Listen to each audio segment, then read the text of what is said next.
I want young entrepreneurs to understand when you somebody and you get 10 grand, you can make it to 100. You get 100 grand, you can make it to 1 million.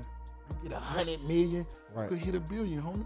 You just gotta keep being great at what you're doing. $70 million. That's the number being thrown around online right now in connection with Rick Ross and reports of seized assets. And before we get into what's real and what's exaggerated, here's the bigger question this story actually raises. How does a man who built his entire identity around boss culture, ownership, and excess end up in headlines about financial pressure? The answer has less to do with Rick Ross specifically, and more to do with something most fans fundamentally misunderstand about celebrity wealth. First, the foundation. William Leonard Roberts II built one of the most deliberate wealth personas in hip-hop history. When Hustlin' dropped in 2006, it wasn't just a song. It was a declaration.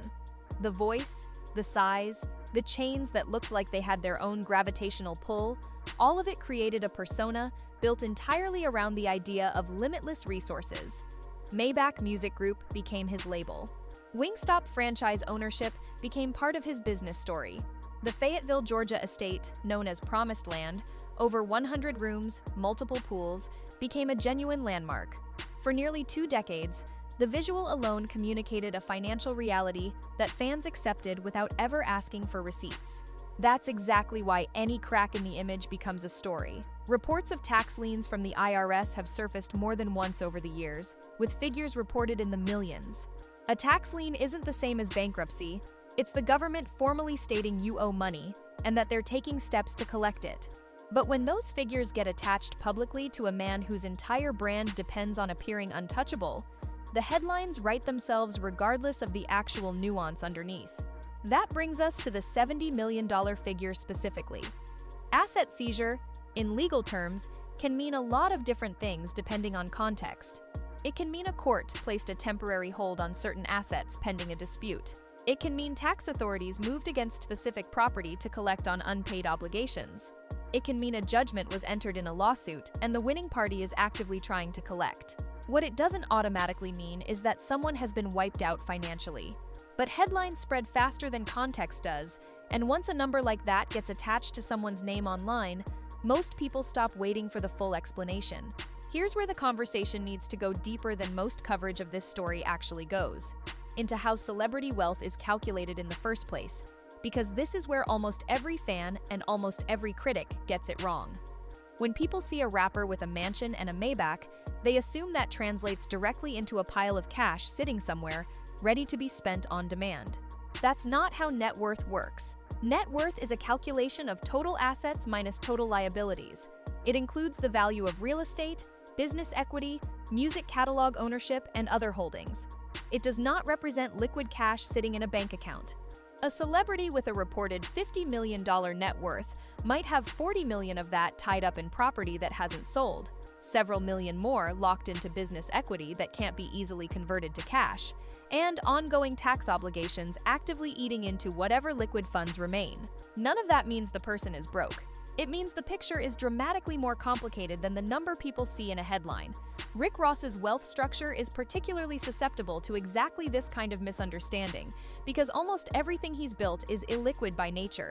His Wingstop franchises have real value, but that value is tied up in operating physical businesses, staff, overhead, real ongoing costs that don't simply convert into spendable cash whenever needed. His real estate holdings, the Promised Land estate specifically, require constant maintenance, security, insurance, and upkeep regardless of current market conditions. And selling a 100-room property isn't something that happens quickly, even when someone wants to liquidate. His music catalog has genuine value, but how that value translates into actual monthly income depends entirely on streaming performance and licensing activity, both of which fluctuate. What that means practically is this. A man can be sitting on tens of millions of dollars in real, legitimate net worth, while simultaneously facing very real cash flow pressure if too much of that worth is locked into things that can't quickly be converted.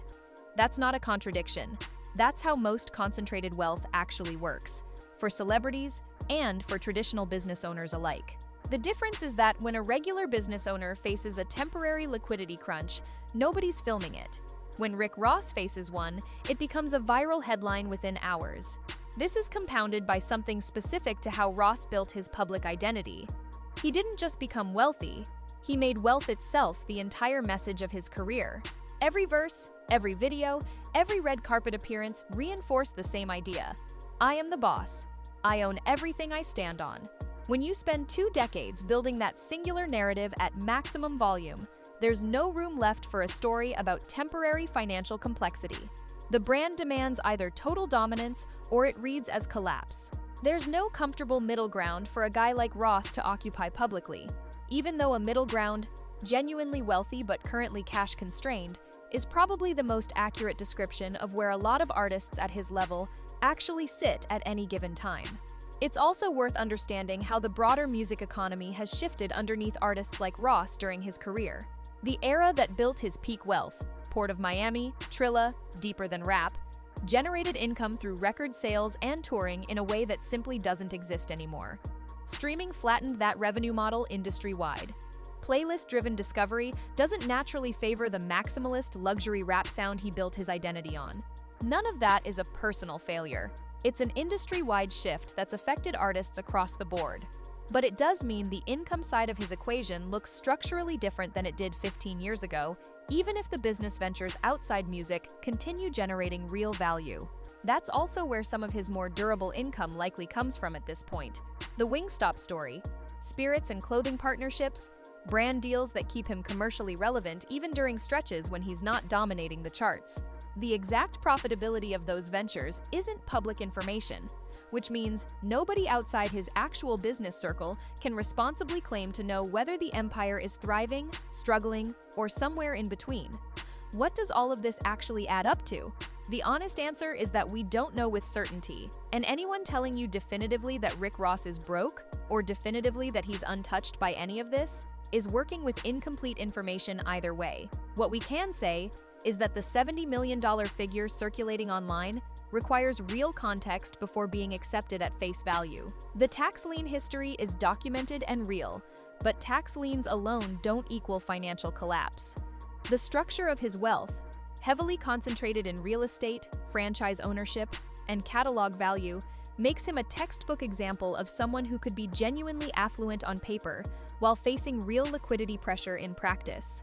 That gap between perceived wealth and actual accessible cash is something that applies to a huge number of high net worth individuals, celebrity or otherwise.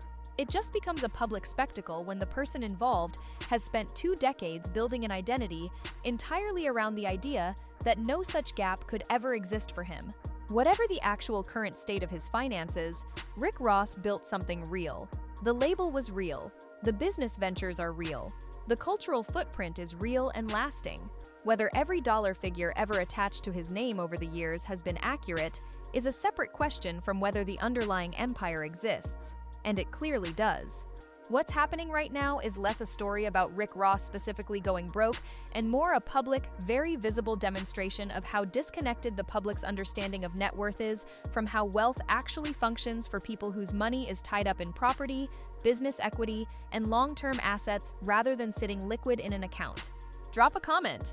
Do you think people misunderstand how celebrity wealth actually works? Or do you think there's real fire behind this smoke?